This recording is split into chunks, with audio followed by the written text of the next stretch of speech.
வீட்டை சுற்றி இருக்கக்கூடிய இடங்கள்லையோ எறும்புகள் வந்து அதிகமாக இருக்குது அப்படின்னா அது என்ன காரணமாக இருக்குது, என்ன குறைபாடாக இருக்கும் அப்படின்னு கேட்குறாங்க சார். அதாவது முக்கியமாக யாருக்கெல்லாம் வந்து நம்ம பூர்வ ஜென்ம கர்மா அப்படின்னு சொல்லப்படுகின்ற நிகழ்வுகள் அவங்க வீட்டில் இருந்தது அப்படின்னு வச்சுக்கோங்களேன், யாருக்குமே தோஷமே வச்சிருக்க மாட்டாங்க.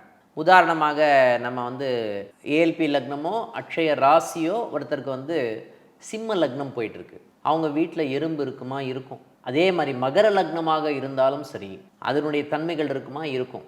முக்கியமாக இவங்களுக்கு எல்லாமே வந்து பார்த்திங்கன்னா நிறைய சாப்பாடு போடணும். அப்புறம் 1000 பேருக்கு சாப்பாடு போடணும்னு சொல்கிறோம். 1000 பேருக்கு நம்மளால் சாப்பாடு போட முடியுமா?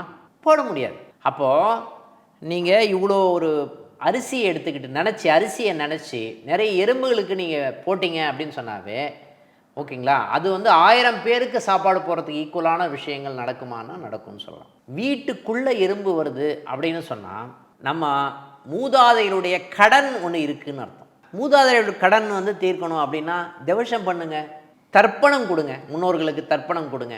அதெல்லாமே நிறைய பேர் பண்ணுறதில்ல. முன்னோர்களுக்கு கொடுக்க வேண்டிய விஷயங்கள் பண்ணாதனால அதனுடைய கர்ம வினைகள் எல்லாமே வந்து பார்த்திங்கன்னா இது ரிஃப்ளெக்ட் பண்ணும்.